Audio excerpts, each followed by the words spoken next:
the emergence of legendary and transformative leadership becomes a cyclical event in most countries.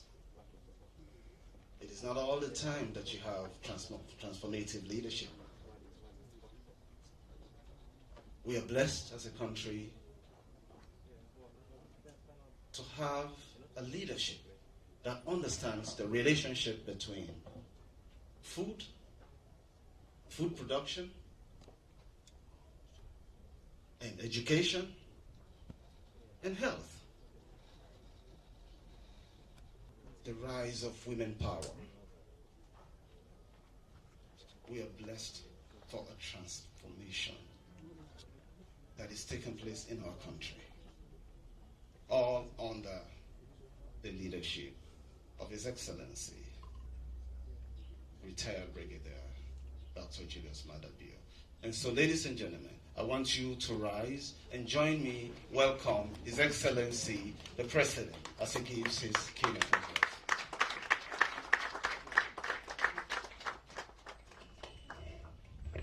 Let's sit down, please.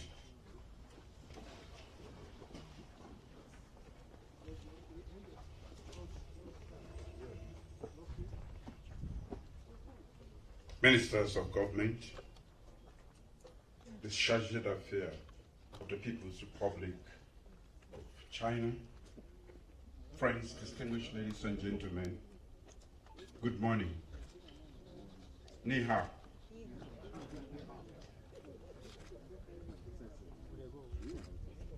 Let me from the outset thank the government and people of the People's Republic of China for the intervention this time round. I'm reminded of the Chinese proverb that old friends and old wine are best. As the saying continues, everything is good when it is new, but not friends. Indeed, real friends are like wine. The older the friendship, the better it is. And that is the relationship that we have with the People's Republic of China. Our country's long-standing relationship with the People's Republic of China will continue to thrive not only because of our mutual respect for one another, but also our shared values, interests, and aspirations that have informed our mutual cooperation for over half a century. We will work to deepen that relationship because it is in our common interest for a shared future of prosperity. Gold is easy to get. A close friend is harder to find. As a nation, we will continue to cherish our deep relationship with the People's Republic of China.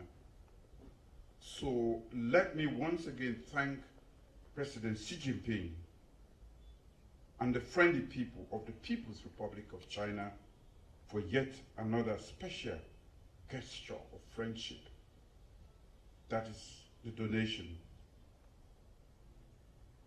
But in this instance, again, as in the past, the friendly people of the People's Republic of China have demonstrated their shared belief in our sustainable national development priorities. In this case, our drive to achieve food security and to strengthen food systems in Sierra Leone. Now it is our responsibility to take it more seriously and to put these machines to use in the best interest of our people. It is our belief as a government that a well-fed and healthy population that is equipped with right skills is the critical accelerator of transformative and sustainable national development. The Minister said, I believe that if you feed the brain very well through quality education, and take care of the family through food security and the health of that being, that person is ready to go anywhere and to thrive.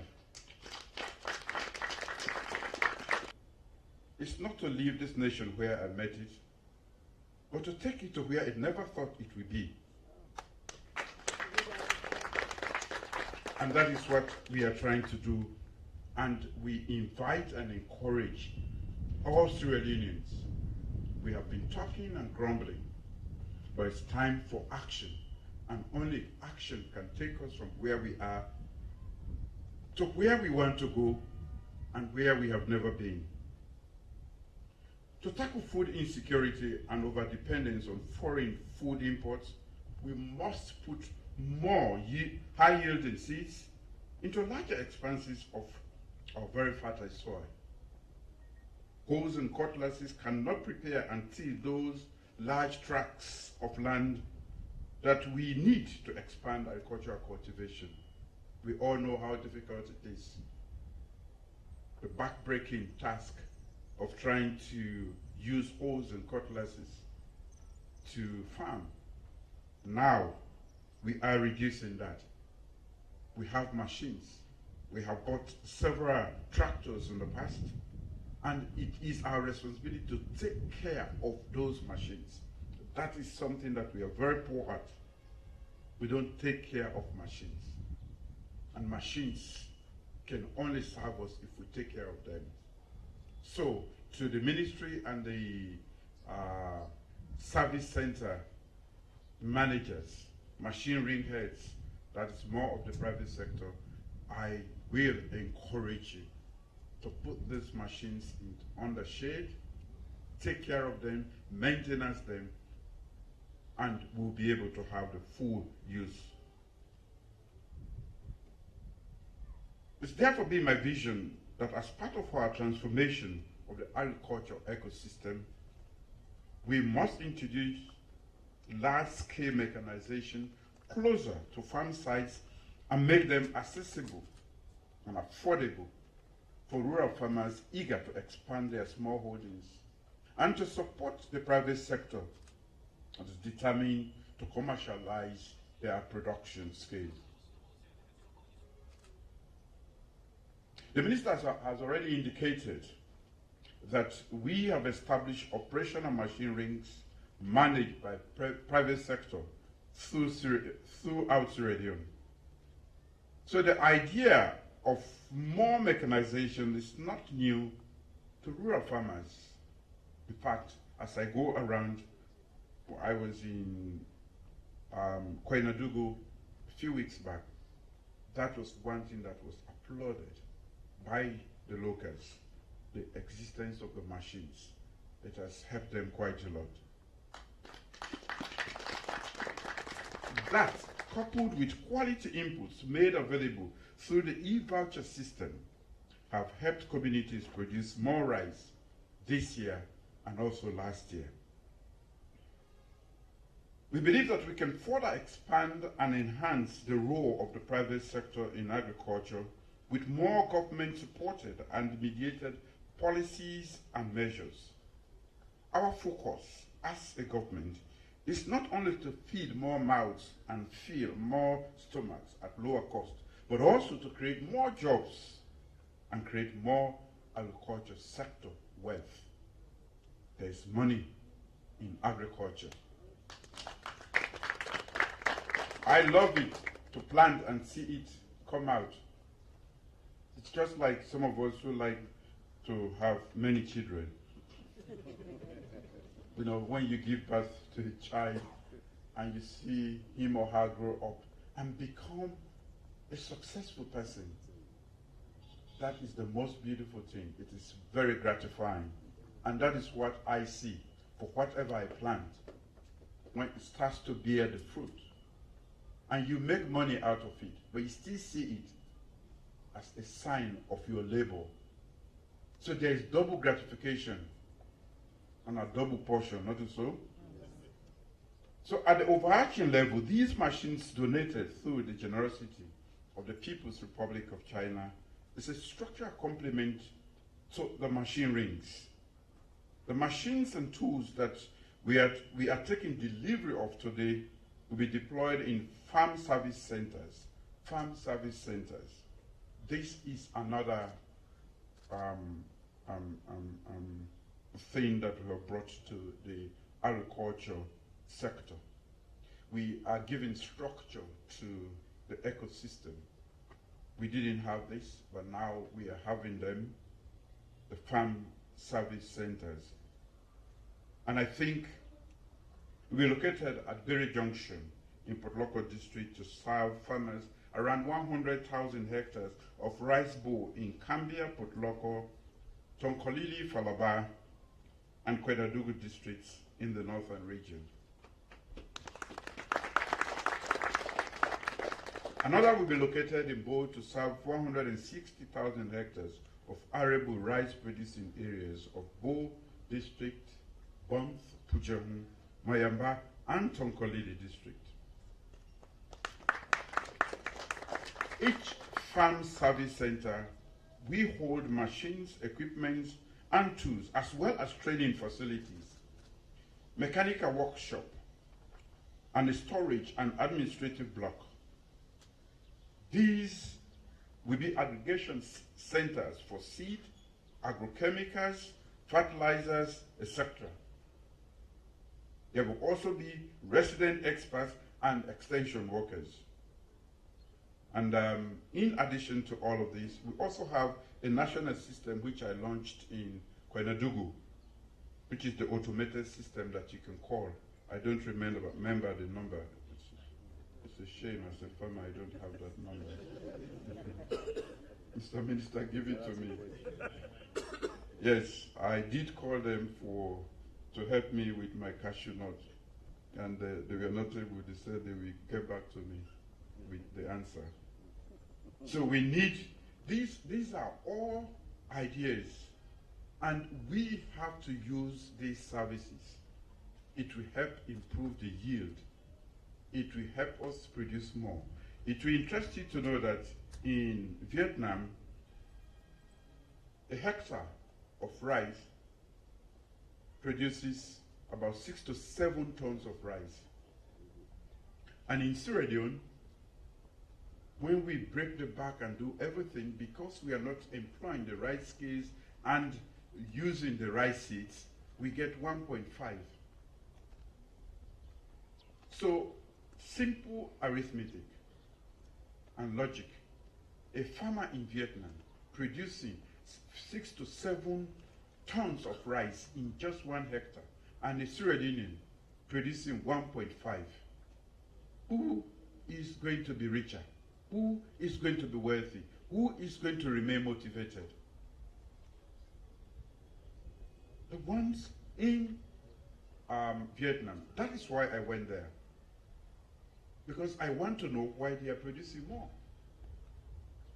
And they have used agriculture not just for food security, but as the basis for transforming their economy.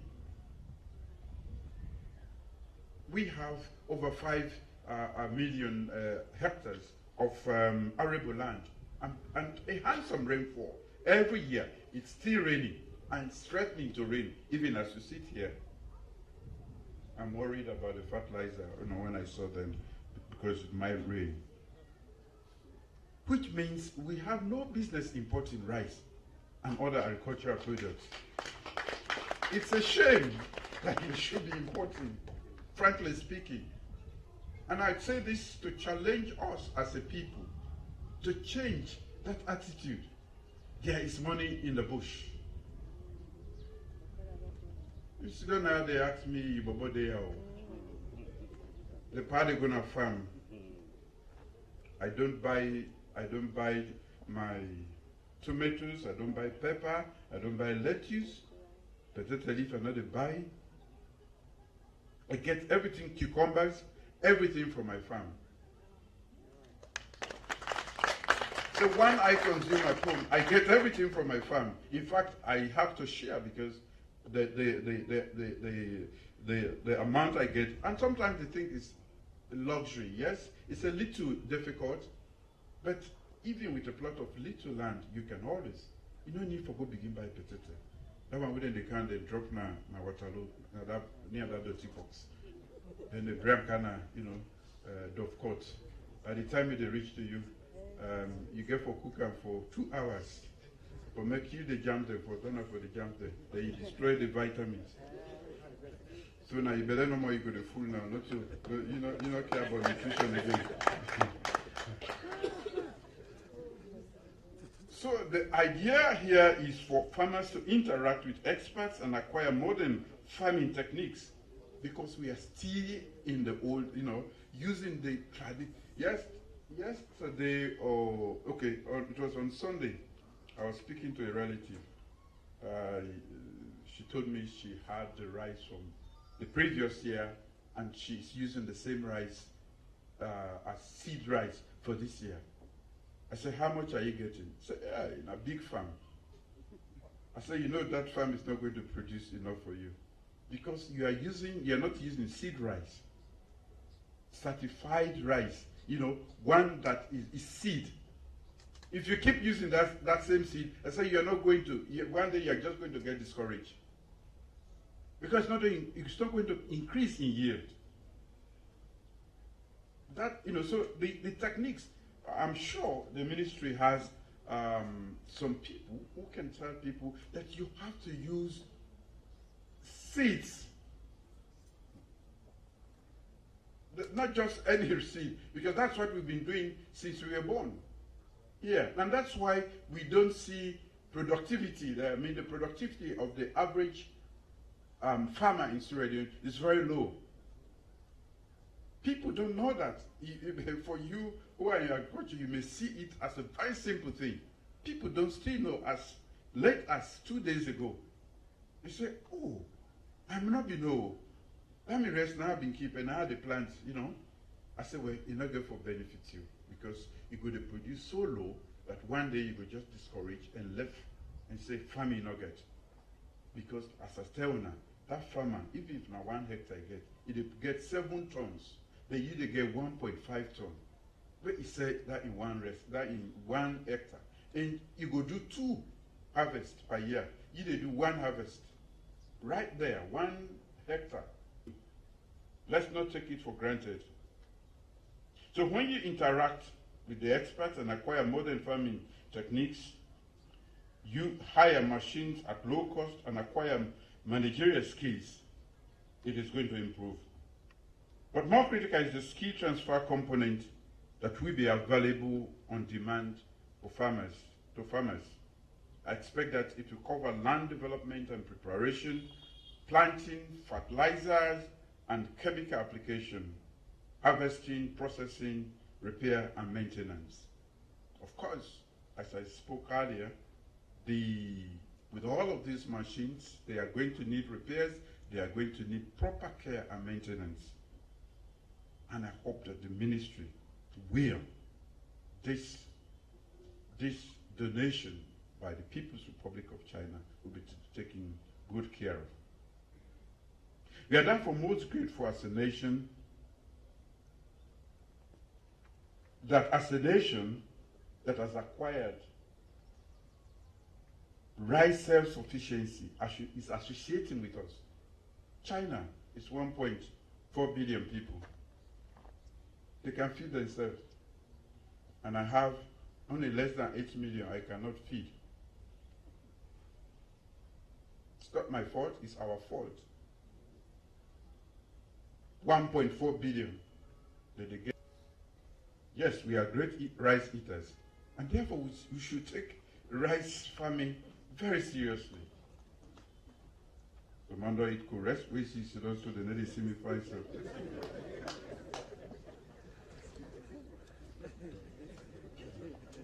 That could rest with cassava leaf. And they go for lunch again, and that could, they go knock the bomber. We are therefore most grateful that as a nation, we have a friend indeed.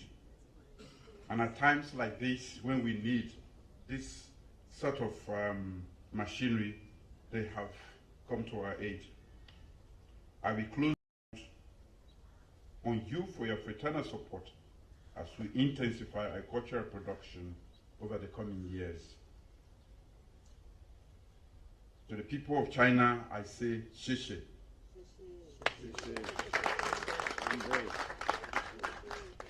Therefore, give me the distinct pleasure to take delivery of